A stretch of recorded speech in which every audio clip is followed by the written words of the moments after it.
Good evening. Hope everybody's having a great day. I'm going to be speaking about William Wallace. Is Scotland's hero, national hero. Well, I think he is. I mean, I don't know what other people think he is, but he definitely is in my eyes, right? Because that man died for us, to have freedom. He was born on the 3rd April 1270 in Elderslie, and he died on the 23rd August 1305 in Smithfield. Obviously, Elderslie is in Scotland, and obviously Smithfield is in England. A lot of what everything it's about, not a lot of the things are named the same now. William William was named Sir William Wallace. Obviously, it speaks in Gaelic and things like that. And I'm not going to attempt to speak in Gaelic because I don't know how to, because I'd be just screwing it up. I'd be not good at it. He was a Scottish knight who became one of the main leaders during the First War of Scottish Independence. Obviously, he was preceded by John Barlow as King of Scots, succeeded by Robert the Bruce and John Comyn. And Robert the Bruce obviously was King of Scotland, and obviously we got our independence in 13 something, I can't remember the exact date, but because also I've got books I like for history. But he portrayed, obviously, William Wallace, but things were dead. I think it was mostly his dad. But don't obviously believe everything you see if you see in that film. So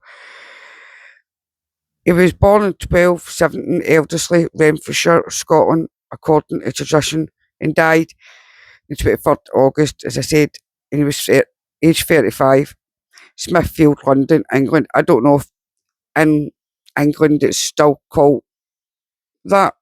If anybody can let me know. The cause of death, he was hanged, drawn, and quartered, and his parts were put all about London and things like that to make a statement to say, right? And that is true. His resting place is in London in an unmarked grave. It'd be nice if we knew exactly where he was. It means we could bring him home. His spouse was Marion Breadfruit. He had no children. His parents were Aaron Wallace, and obviously his mother was called Margaret Crawford. His occupation was a military leader. His allegiance is Kingdom of Scotland, obviously for 1297 1305, and he was at a rank. His rank was a commander.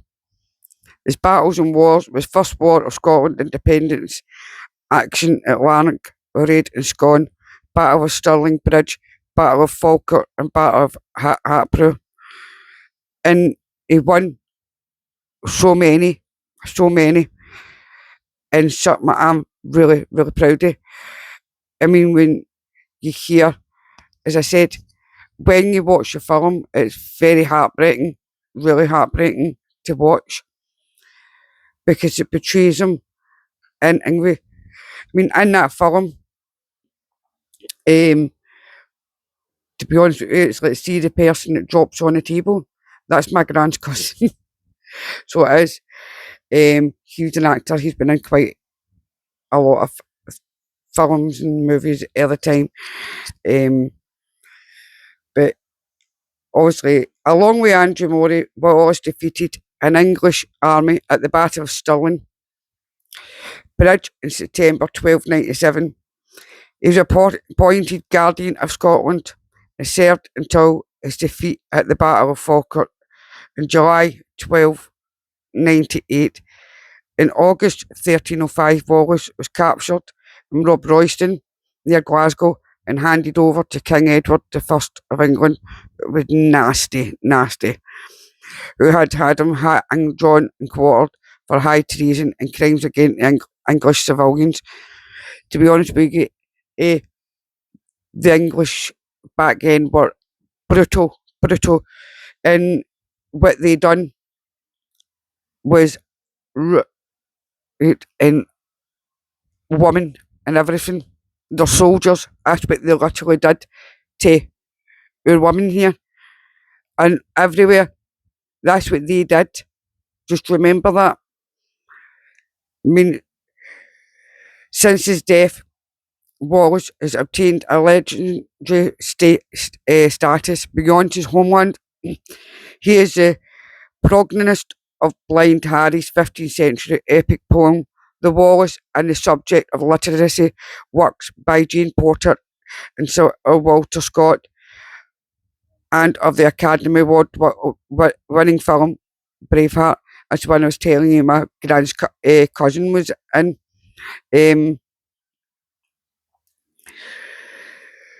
William had also a personal seal. It's also, if you want English, it's Wallace, Walais, and then Williams is also spelled different. Personal seal of William Wallace found on a letter written on 11th October 1297 to Mayor of Lübeck, Germany. See, it'd be amazing if it's according to things, he was very educated. His father also sent him places, so he was. People called him a brute and all the rest of it. A lot of the Scots get called so many names, but see when it comes to things, we stand up for what's right. Because we're no thing like that. It's not that so many people still got a thing for against English. I haven't. I think it's wrong. It's like what happened then. I don't think William Wallace would be one of things like that. He just wanted peace. So William Wallace was a member of the lesser nobility, but little infinity known of his family history or even his parentage. William's own seal found in a letter to the Hanse city of Lübeck in 1297 gives his father's name as Aaron Wallace. This Aaron Wallace may be the same as the one listed in 1296. Ragman rolls as a crown tenant in Ayrshire, but there is no additional confirmation. Others have speculated that this Aaron held Elderslie near Kilmarnock, Ayrshire. If true, the estate could be a possible birthplace for William. I mean, obviously, it's a bit hard. If we knew where his body was, we could take. Obviously, now you get DNA, so it'd be amazing to find where he was, bring him home, and get all the records and get things straight. Though there's no record of William's holding the estate in the mid 13th century, Blind Harry's late 15th century poem offers an alternative father for William as Sir Malcolm of Elderslie in Renfrewshire, and has similarly given rise to a possible birthplace for William. There is no contemporary evidence linking them with either location, although both areas have connection with the wider Wallace family. Records show early members of the family as holding estates at Riccarton, Talbotton, or something in Kyle and Stenton, East Lothian. There's also a word that I can't pronounce, and I'm not going to pronounce it. They were vassals of James Stewart, 5th High Stewart of Scotland, as their lands fell within the territory of the Stuarts. Actually owned land in Castlemilk, so that obviously their homes and farmland. That's how it was called Castlemilk. That's the whole reason behind that, because they owned that land, and there's still a lot of things in history. There's people, obviously, it's called Jelly Peace Club, and also there's things there that obviously they kept the stables that belonged to the Stuarts. That's still there. And obviously, and with the Stuarts, obviously, there used to be houses and things like that, and as I said, farmland. And in the woods, there would be swings that obviously belonged to children. It used to be in the houses, which is sadly not there anymore because they decided to put a wind farm there on a beautiful bit of land. Absolutely beautiful. But obviously, you growing up, people used to always, if they were joyriding their cars, it would, where would their cars go? Into the woods. Yeah. As the lands fell with his death, it was been claimed that Wallace's brothers Malcolm and John are known from other sources, but there is a lack of verifiable evidence for John's relationship with William. The origins of Wallace's surname and his association with the South West Scotland are also far from certain, other than the name being derived from Old English, but pronounced in Gaelic, and it obviously is Willish, meaning foreigner or Welshman. It's possible that all the Wallaces in the Clyde area are medieval immigrants from Wales, but as the term was also used for the Cumbric-speaking Strathclyde kingdom of Celtic Britons, it seems equally likely that the surname refers to people who were seen as being Welsh due to their Cumbric language. It's if you remember, it's obviously Gaelic. It's get in Wales. They obviously speak Gaelic as well, and up here it's because of the times. There's obviously the Vikings and there was so many, but and obviously the Romans and things like that. Because as I say, in Cashmore, they've still got the Roman wall, which is still there, and hopefully nothing ever happens to it because it is part of history, and I don't like anything to do with history taken away. Sadly, obviously, city councils are trying to take down beautiful buildings and put them into. It's just rather than just fix them up. Do you know what I mean? Obviously, William Wallace's military career, political crisis in Scotland, competitors for the crown of Scotland. When Wallace was going up, King Alexander III ruled Scotland. His reign had seen a period of peace and economic stability. On the 19th of March 1886, however, Alexander died after falling from his horse. The heir to his throne was Alexander's granddaughter, Margaret, Maid of Norway. As she was still a child in Norway, the Scottish lords set up a government of guardians. And it's true, I think she fell ill on the boat, and she obviously, I think she died. I did say this. Margaret fell ill on the voyage to Scotland and died in Orkney in late September 1290. The lack of a clear heir led to a period known as the Great Cause, with a total of 13 contenders laying claim to the throne. The most credible claims were John Bale and Robert Bruce, grandfather of the future King Robert the Bruce. As I say, it was Robert the Bruce. Obviously, no, that he betrayed William Wallace, so he did. With Scotland threatening to descend into civil war, King Edward I of England was invited by the Scottish nobility to arbitrate before the process could begin. He insisted that all of the contenders recognise him as Lord Paramount of Scotland. In early November 1292, a great feudal court held in the castle at Berwick upon Tweed. Judgment was given in favour of John Ball, having the strongest claim in law based on being senior in genealogical primogeniture, even though not proximity of blood. It's just, see that man, it's mental the way they fought air. Right? To me, everybody's equal in this world, and I don't think we should have kings and queens at all because they just rip you off for money. Edward proceeded to take steps progressive to undermine John's authority, treating Scotland as a feudal vassal state, demanding homage to be paid towards himself. As I say, he thought he could do anything.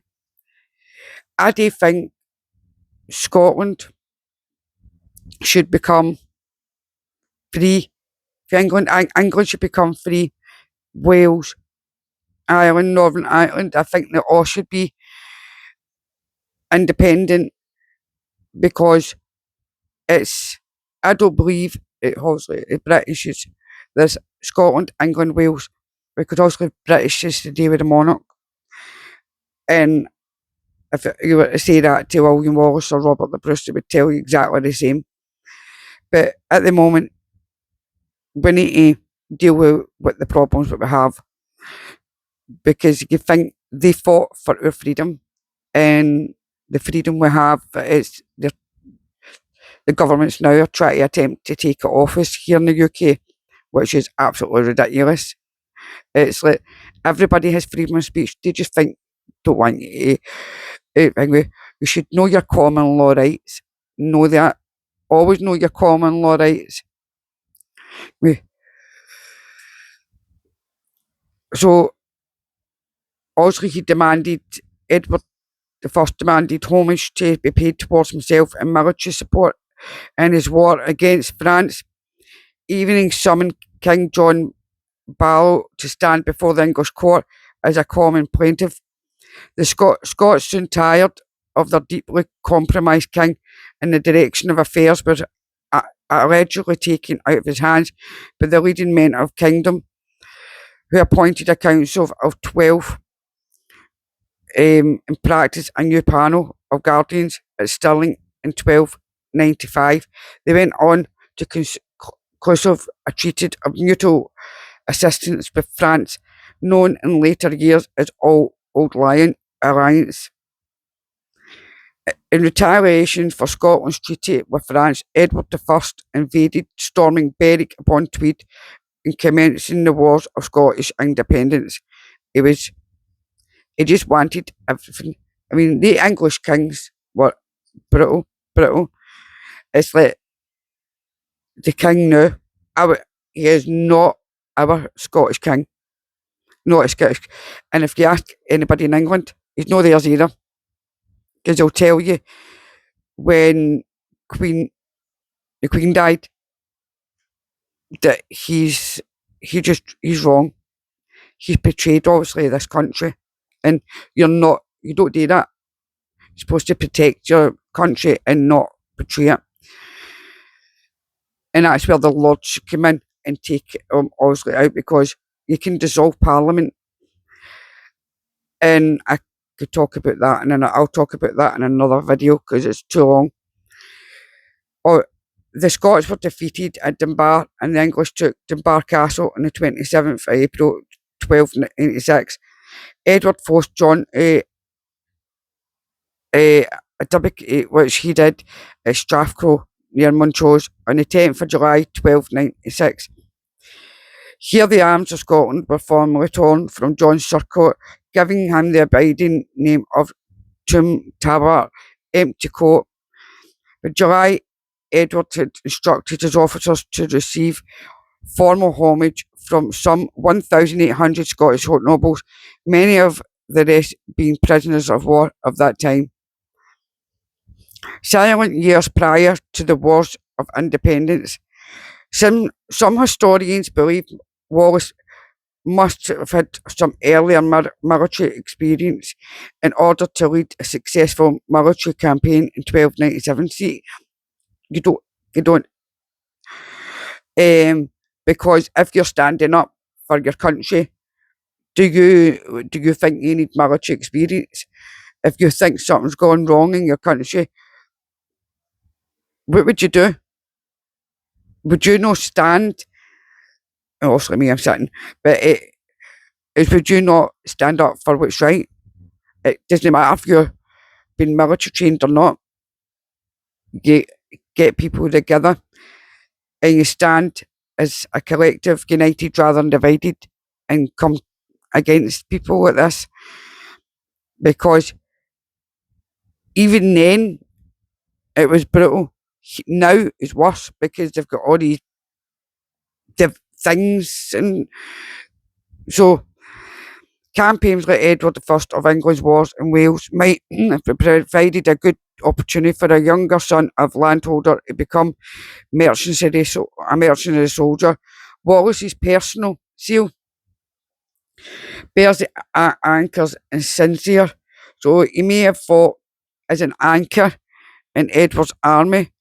Well, I doubt that, but he could have, but because what do we really know about a lot of the people back then? Walter's Bowers mid 15th century um, Scotch Tyrion states that Wallace was a tall man with the body of a giant, with lengthy flanks, broad in the hips, with strong arms and legs, with all his limbs very strong and firm. Blind Harry's late 15th century poem, The Wallace, asserts Wallace was 7 feet tall, for the historical accuracy of this claim is is questionable. The start of the uprising, Wallace, also there's a statue in Stirling of William Wallace, and he doesn't look like William Wallace in Braveheart, but Mel Gibson played a fantastic part because he done a lot of history. He done dug for all that because he loves Scotland so much.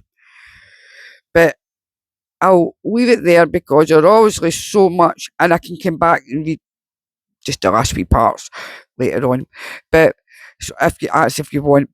But as I said, to us, William Wallace was is not was.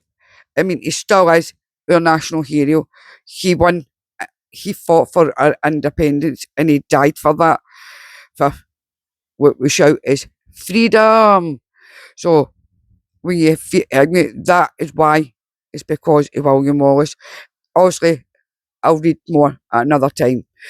Sending love and light, and good night.